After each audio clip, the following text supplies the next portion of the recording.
Today's sponsor is Anchor FM app. Go download the free Anchor app today to get started.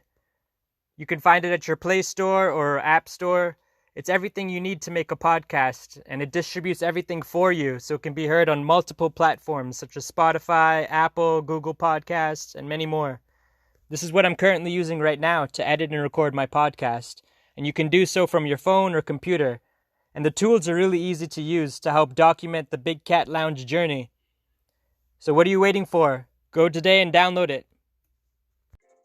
Welcome to the Big Cat Lounge podcast. Thank you so much for tuning in.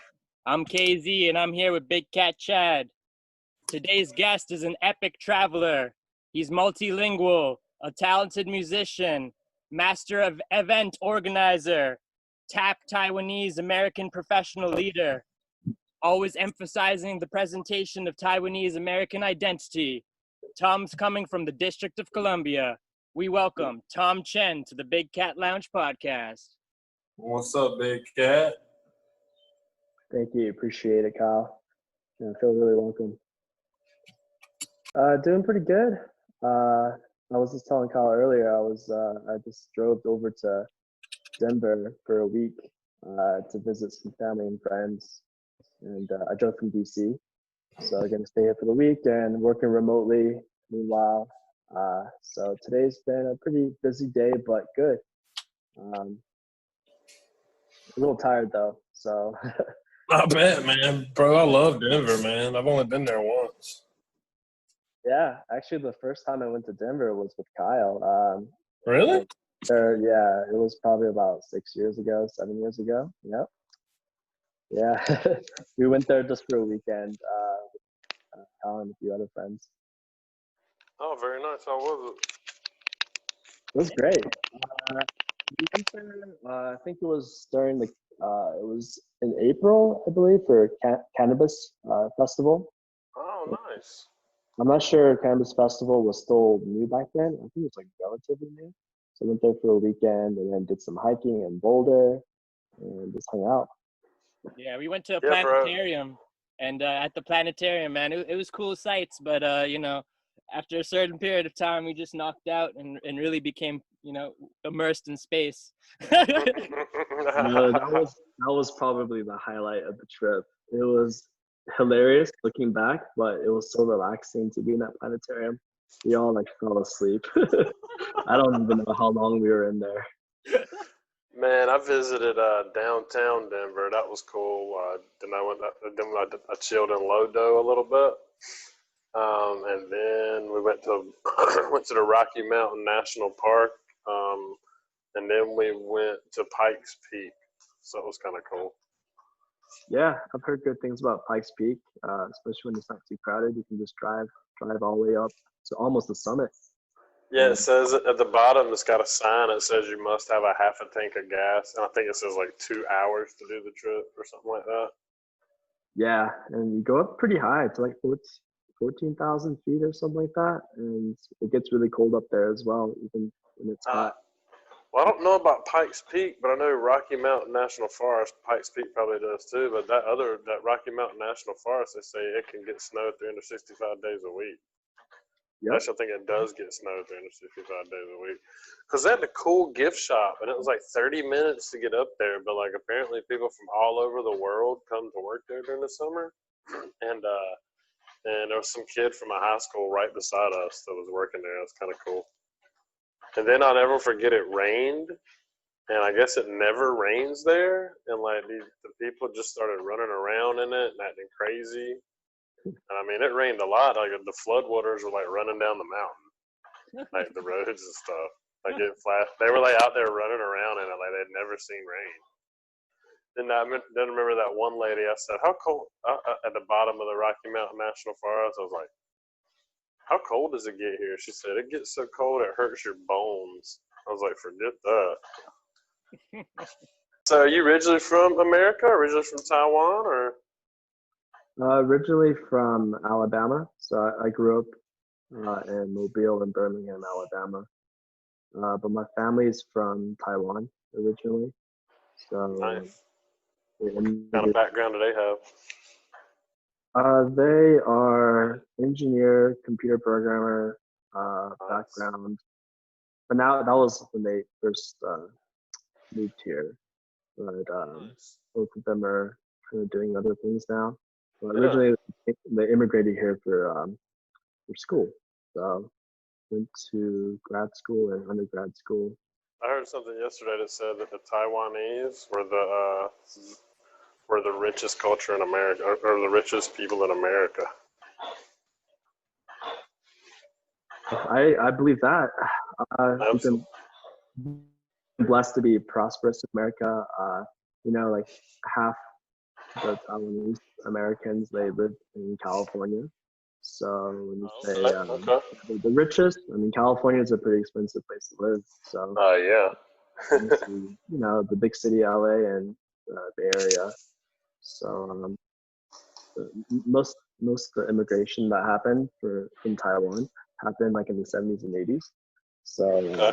there's a lot of us here now, and when I say us, I mean Taiwanese Americans. I do have identified with my Taiwanese side more and more as I grew older.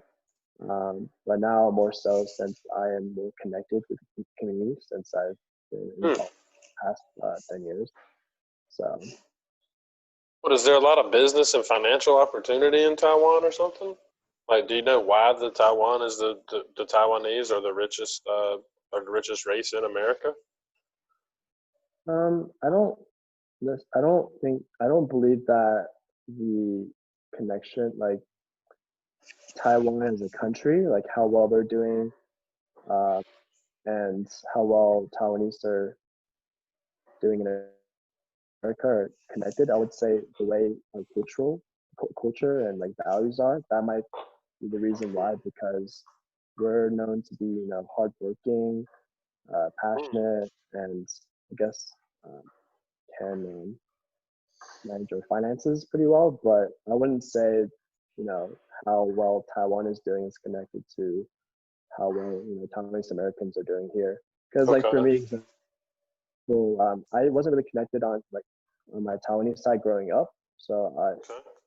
was born American, but just me as a person and how I was brought up by my parents and grandparents, like we value, hard work to get to where you want to be, what you want to achieve, and pursuing your goals and dreams. So I would say I, I, the cultural values that we bring is what will bring a lot of Taiwanese Americans to, I guess, success in America. yeah, a lot of other cultures go to school longer each day than U.S. kids for sure.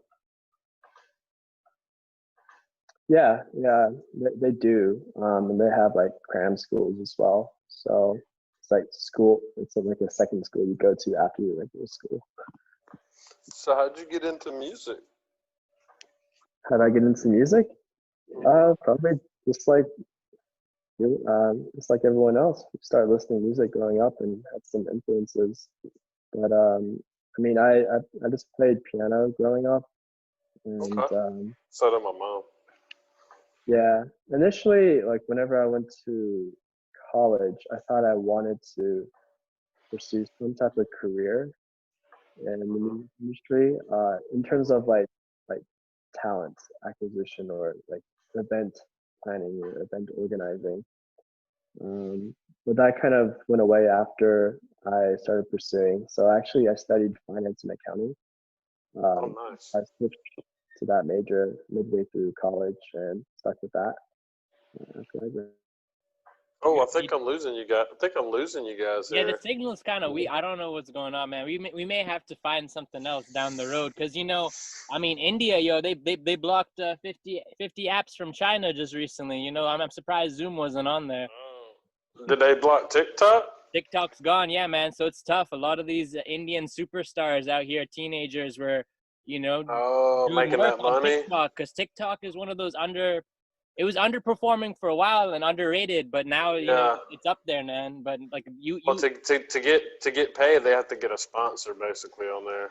yeah. Now they cut it off. Oh, when did this happen? When did India block all these Chinese IP Yesterday, I addresses? think yesterday, June Based 29th. on what ground? Based on what grounds? I don't know all the reasoning behind it, but it's like some of it has to do with security, privacy, Oh, but there may be wow. something else that behind it, you know.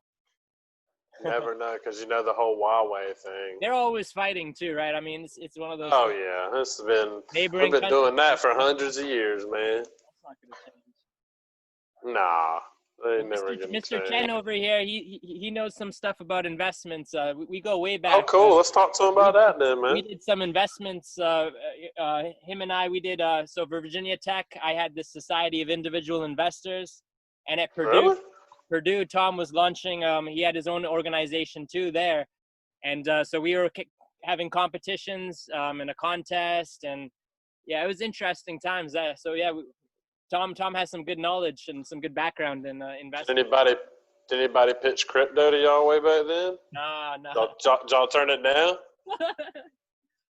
Yeah, I remember that year. That was fun times. So that was in 2010 to 2011 school year, where after Kyle and I, we interned together for summer. We went back and we were both in Was our that investment club. Was that Freddie Mac? Were y'all intern? Yeah, yes, we both Really? in at Freddie Mac. Nice. So after that year, we went back and then we were both in our investment clubs that at our respective schools and set up a, back then, I don't know if it still exists, but we just set up a stock competition through updown.com. So we had probably like 10 to 20 different students or members from each school compete against each other. So we had like an individual competition, like the highest return individual. Did y'all have legit funds, or was it all like a mock stock market? So updown.com is a mock stock market. Yeah. Okay, gotcha. And how much did y'all invest in the mock stock market to start off with? Shoot, I don't even remember. Do you It remember, might have Kyle? 100,000. It might have just started at 100,000. Okay, anyway, and so they didn't have any fancy options and ETFs and all that stuff back then, did they? Straight up. Well, they did have it back then, but not through updown.com. Okay. Yeah, straight up equity that you can just buy. So pretty easy to work with. The interface, I remember, but I think it was like a 2 or 3 month competition. I don't remember. Yeah, something like that. So what was y'all's best pick? What was fun. y'all's best picks? Do y'all remember your best picks? No, I don't. Best returns back then? Isn't it crazy how we worked on these school projects for hours and we don't even remember the finest? Like 10 years later, you're like, hey, and you're like, man, I don't remember that. I don't remember when I invested in that stock competition, but I know that the Purdue team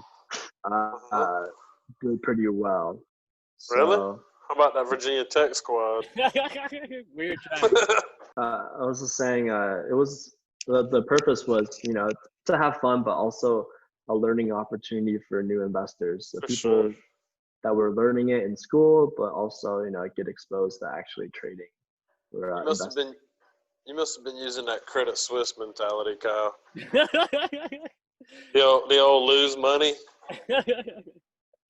Yeah, I was giving out gift cards and stuff too. I was just like, all right, you guys start a portfolio. If you guys come top 3, I'll give you guys a gift card. Well, dude, there was some school recently where like the alumni legitimately put up like it was something like 100,000 or $1 million to the kids at the school and let them actually invest it.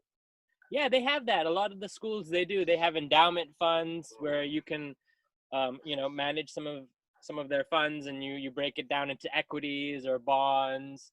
So what's sexy to you in the investing world these days, Mr. Chen? Is anything sexy to you these days, or just long term on the best companies around? Recently, I do have like something interesting that's kind of different that I usually don't invest in cryptocurrency. It took I started hearing about cryptocurrency probably about 4 years ago, but I didn't really start investing in it until about a little less than 2 years ago. Interesting. And I don't really call it investing; it's more speculation, just to have it. As I as a diversification. Yeah, Um, for sure. I don't have You're too not much like, you're not information. trying to get rich quick scheme off this one. No, just to have it. I think it's just something fun to hold. Like I'm not really expecting much out of it, but Yeah. just in case if it blows up, it's really speculative. But other things that I have been investing in recently is uh, companies that have gone down a lot because of the Yeah. coronavirus pandemic. Yeah, but they do have like pretty solid financials. So it's yeah, like for example, like Saber Holding Company and Gannett. Those are a couple that I've been holding or watching and holding the past, like since the pandemic happened in March. What are those tickers again? SABR is for Saber, and then Gannett is GCI. Okay. Yeah, dude. A couple days ago, they were on there saying that there's a lot of companies in like the Nasdaq, S&P 500, and some in the Dow that are like solid companies, and they're down like 10, 20, 30% right now. Plus Facebook, man, they must have just got clobbered with that $60 billion. I wonder how bad that went down. I didn't look. How are you gonna play those how are you gonna play those? So for SABR for Saber, so they are a like a travel reservation company where Oh, nice. all the reservation systems that are on all the travel websites. Hey, So hey, on a side note, if you'd have bought the cruises and the airlines at the lows in March, they're up like 30% right now. Anyway, go ahead. yeah, true. Yeah, should have that would have made great opportunity as well. So yeah, Saber, they're down a lot because people are traveling less, and Yep. because people are not booking those hotels, booking those flights, their transaction volume is really low. So one of the things I've been just tracking is just how much how Expedia, Kayak, all those travel reservation sites are doing, and how much volume they're getting on their websites, and also the flight, what's it called, the TSA Where pre-screenings. do you mind me asking where you're going to get all this data, or where you're able to get all this data? Well, this data is mostly public information. You would find this on the earnings call, so the Oh, updates. nice. Okay. Okay. You can maybe find some stuff on like the SEC filings, the Edgar EDGAR website where they have to file all the SEC filings. It could be some analysts research that I kind of comb through for that type of data. Gotcha. And then the TSA screenings, that's just on the TSA website. So they have every day before 9 a.m. Eastern time, they update how many people in the U.S. have gone through TSA. So right now, I think it's like at 500,000. It went down a little bit to like 400,000 range, but before uh, before the pandemic, we usually have like 2 to 2.5 million per day going through TSA, and Okay. then now we're down to like in the few hundreds of thousands per day. So that's one of the Wow. stages I've been looking at see if travel is actually picking up. Lululemon is going to buy that company called The Mirror, which is like the live workout streaming mirror that you got like a personal trainer in the mirror in your house. Have you seen that? Yeah, I saw that come up. I haven't seen that. I saw an interesting acquisition, and Yeah. Uber's looking to buy Postmates. I think they offered $2 billion to Postmates. It's an interesting game right now. It truly is. It truly It is. is, Like man. they're trying to compete with Peloton, right? That's why they made that Yeah. in the mirror. But back to Saber. I pulled up, there's 13 million new users, right? Didn't they say that for Robinhood? So I pulled up, the Robinhood chart up here. I looked at some options charts for you. So we got the SABR. So I mean, you think long term, you think January 15th, 2021. You think long term, I mean, it probably hit at least past $10. So right now, just to pay for $10 call would be 170. I mean, that's not too bad, really, considering if you look at like the charts, it was like $25 or so last year, right? It could go up, but you have to kind of account for the unknowns here. So the unknown is if this coronavirus does continue long term as in after this year, which is likely, then Saber may not be as financially solid anymore. Sure, like travel might, continue at this very low rate, but at least revenue is still coming in. But when are they going to run out of cash? When are they going to have a hard time getting more to get cash to finance their operations? So right now they're pretty solid. They have enough cash to hold down the fort until probably mid 2021. That's without like much revenue at all. But what if those revenues stay low and then they can't get a hold of any loans or any financing after that? So you have to consider that. So imagine a company like Amazon right now. Economy goes down, coronavirus, and they're looking to acquire. They just acquired that robo-taxi startup, Zoox. Mm-hmm. It's a robotic car designer or autonomous car designer or technology company. And they're looking to buy maybe Macy's and J.C. Penney's. How crazy would that be? Yeah, what would they do with that? Sure, I guess acquire a bunch of companies, but what would they do with that? I'm not sure. I guess they'd have to make it into some kind of brick and mortar play on the e-commerce, unless they're just going to buy all of like Macy's inventory at like cheap and just knock them out of the whole game. I'm not sure. I hadn't read into it. Yeah, that is interesting. There are people that have a ton of cash, and they could buy out a bunch of companies, but what would be the point? Here's the other interesting. Like I said, like they're on an acquisition hunt because they just got billions sitting there. But AMC theaters they were looking at. Yeah, they were looking at them. I mean, it's an interesting play. You never know. Yeah, you never know what they're trying to do. They got a lot. Amazon's got a lot, man. They got video too, right? Who knows? They may scoop up the AMC theaters just to put in their Prime videos and stuff.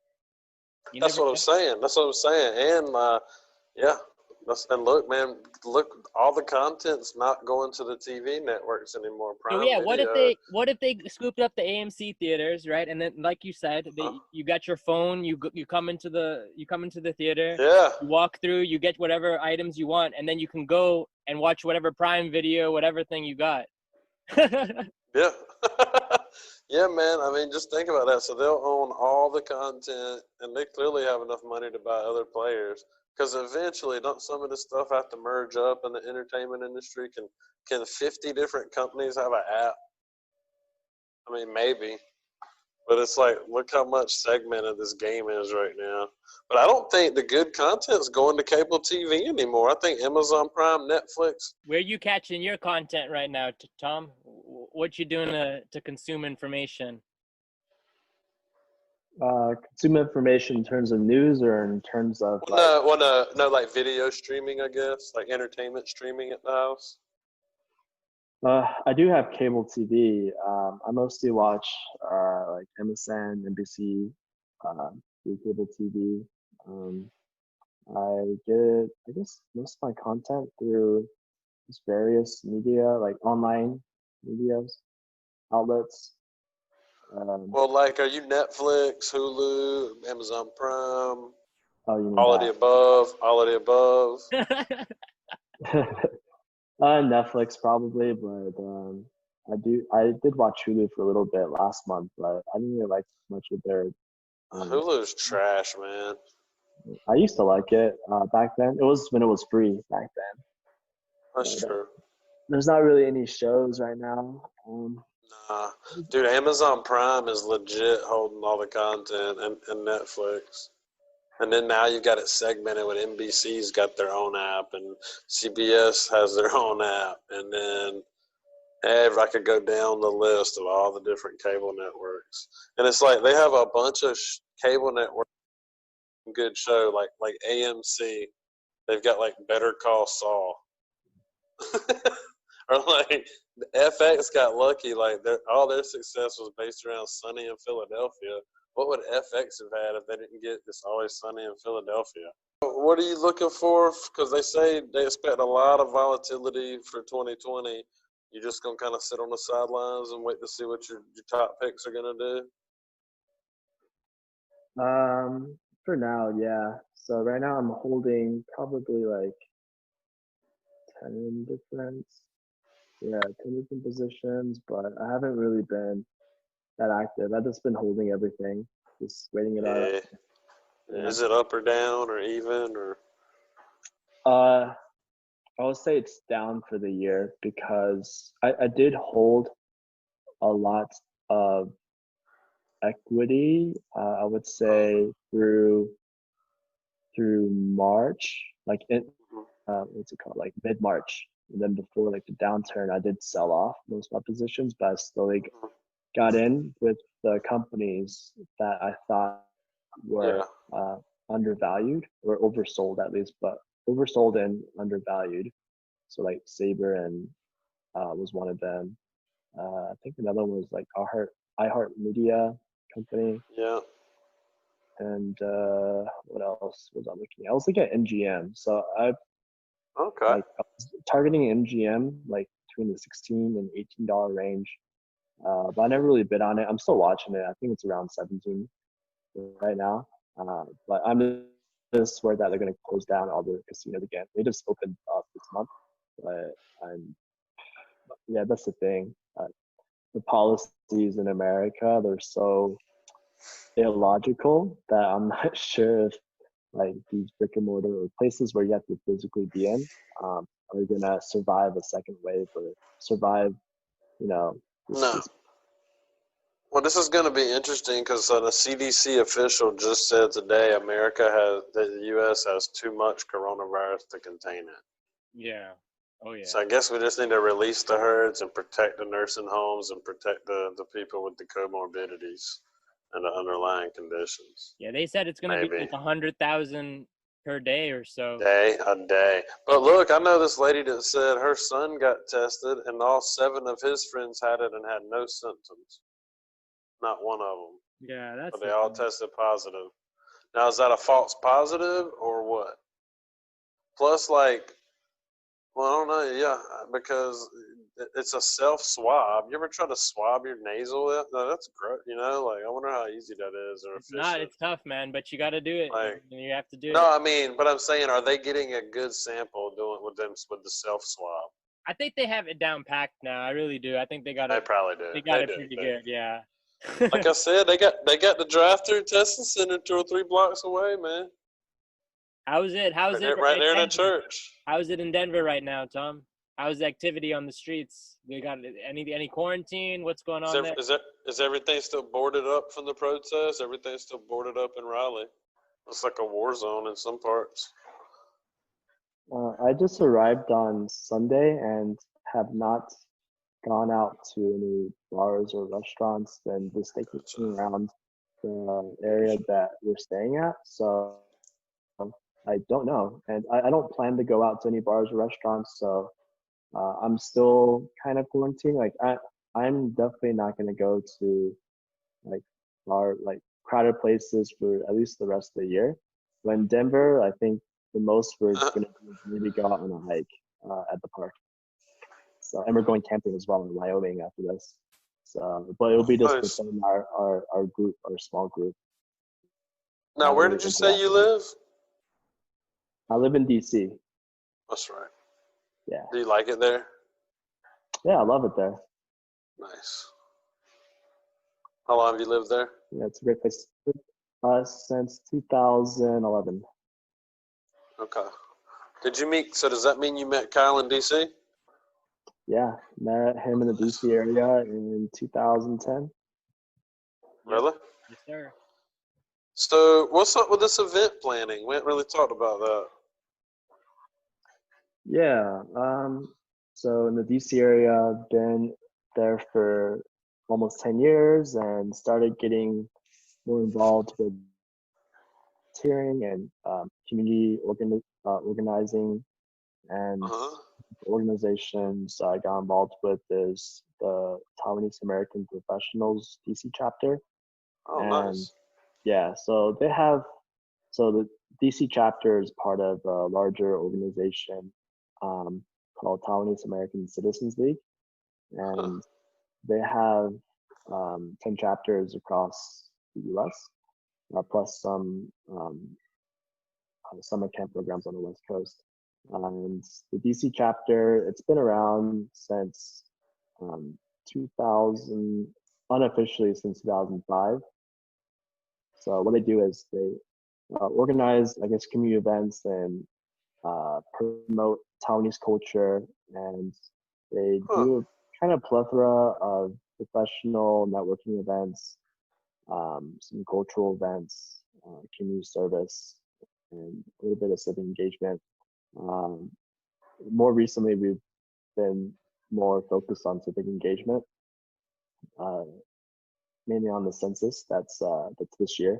That actually got postponed. So I got involved in 2013 with this organization, just as a volunteer, and started helping out with planning some events for them, mostly social events. Um, and then eventually I joined the board, the TAPTC board. Huh. Now I've been president for about 3 years now, and I'll be stepping down after this year. So we have Yeah. elections actually next month. Uh, so yeah, so this organization has really been a huge part of my life, and it hasn't really been just to the DC area, but there's other like conferences and other programs I participated in other parts of the country or the world. So that's how I really got into event planning in the DC area. But before that, it was mostly in school. But this has kind of been a step up from what I did in school. You're about to leave your legacy behind. What would you say for someone stepping into your shoes? Yeah, that's what people have been asking me the past few weeks. How does it feel like? What will you feel like once you step down? Next person, I would tell them that to always focus on supporting the community, putting others first, and also to always be a helping hand. I know some organizations they focus on growing the organization like in terms of members, but the last couple of years I've been trying to focus on growing the individuals that are already in the organization, because those Oh, are the nice. people that I want uh, them to stick around. So the new president, I would like them to kind of grow those existing relationships to maintain our alumni relationships, because this is going to be a new world, right? Yep. We haven't had a physical event since March, since like Sure. March. And Sure. in the future, I'm not even sure when we have a first physical event, but Yep. that means like that's less likely for us to, welcome new members, because they won't be able to come to the event besides virtual ones. Yeah. I would say maintain existing relationships and also grow them to the point where, 10, 15 years down the line, we're all connected and trust each other. And, I want that to be the end goal for future leadership to Well, focus. leadership's going to be tested. All the leaders are going to be tested from here on out. It's going to be. Yeah, You're I going to mean, have to pivot it's not like quickly, and it's going to be tough, man. It's tough for a CEO or president these days. I'm not one, but yeah, I mean, it won't be easy in this new environment. We'll just have to pivot and also just kind of go. For me, whenever this pandemic happened, I thought it would be kind of a 6 month to a year thing. Then quickly realized that it's going to be a whole new environment. So you just have to be have perseverance and be patient. yep. I know there's Yep. some people that are, or some leaders of other organizations are kind of rushing back to the old normal, basically starting to plan for events later on. Without reimagining a new normal. Yeah, but mainly it's not because it's not because like someone told them to. It's because other people, or I guess their environment is allowing them to do so. Um, I'm Gotcha. referring to like, Enabling.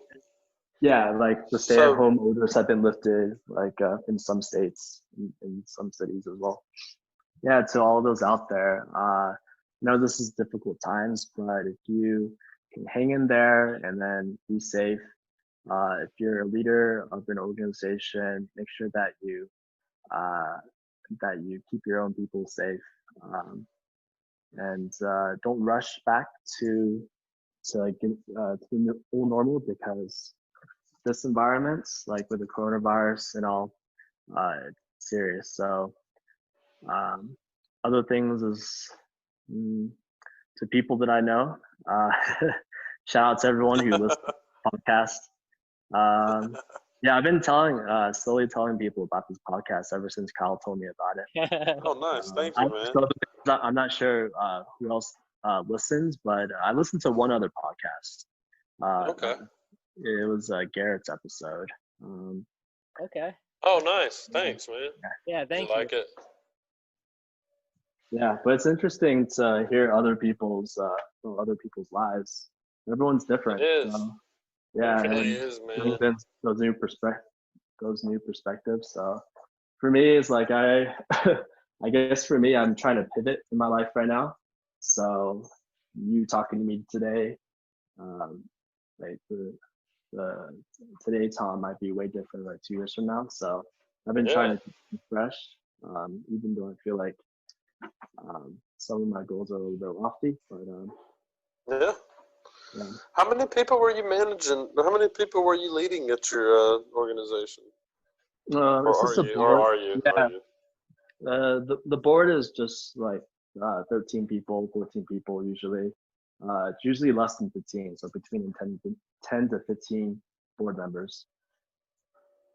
But the organization has thousands of members. Yeah.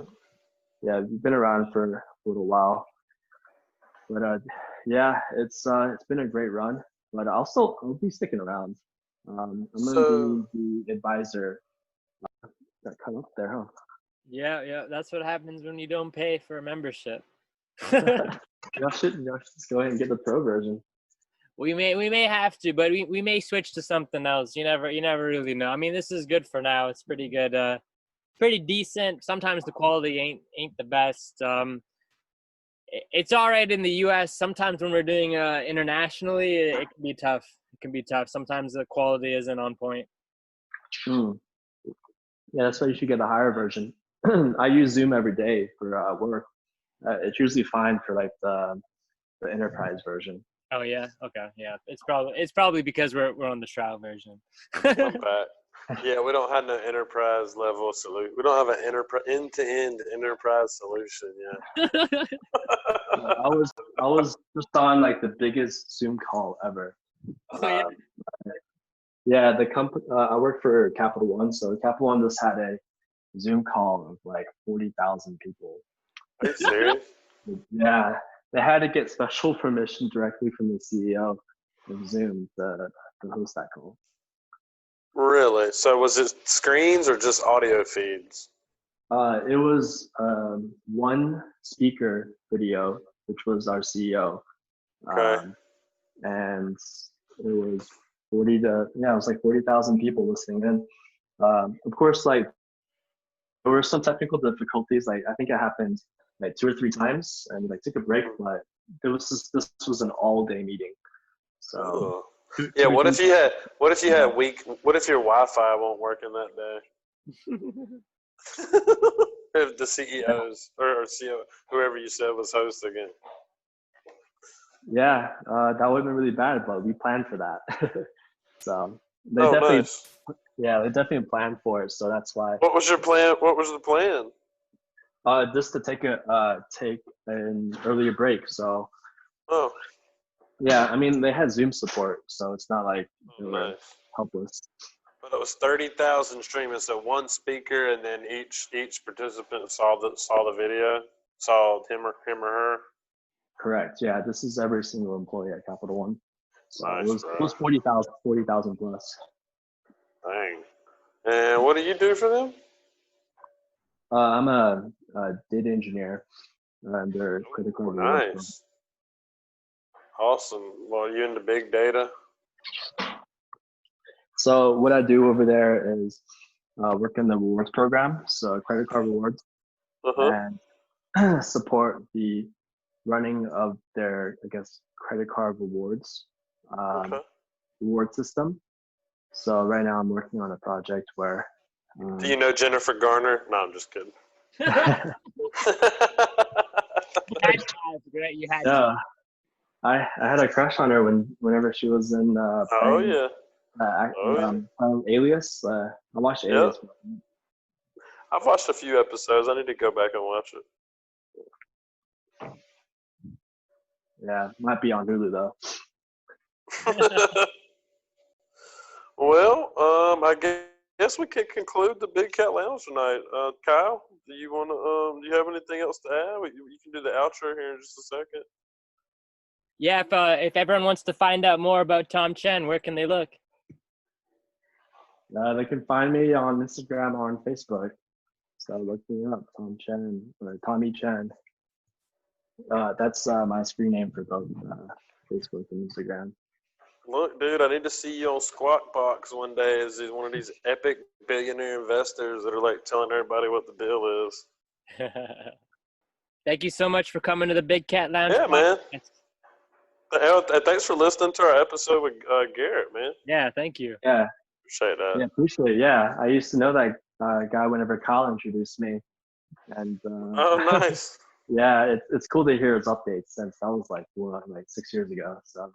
Well, Yeah. one thing that's pretty cool is I don't think Kyle and I have had but like only one or two guests that are in the same state we're in. So that's pretty cool. Yeah. Yeah. Yeah, maybe next time I can do it from another state or country.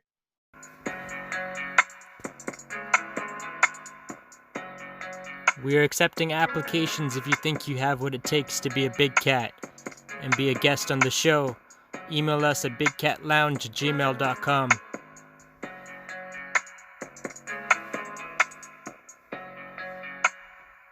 Thank you for listening to the Big Cat Lounge podcast. Hope to see you soon.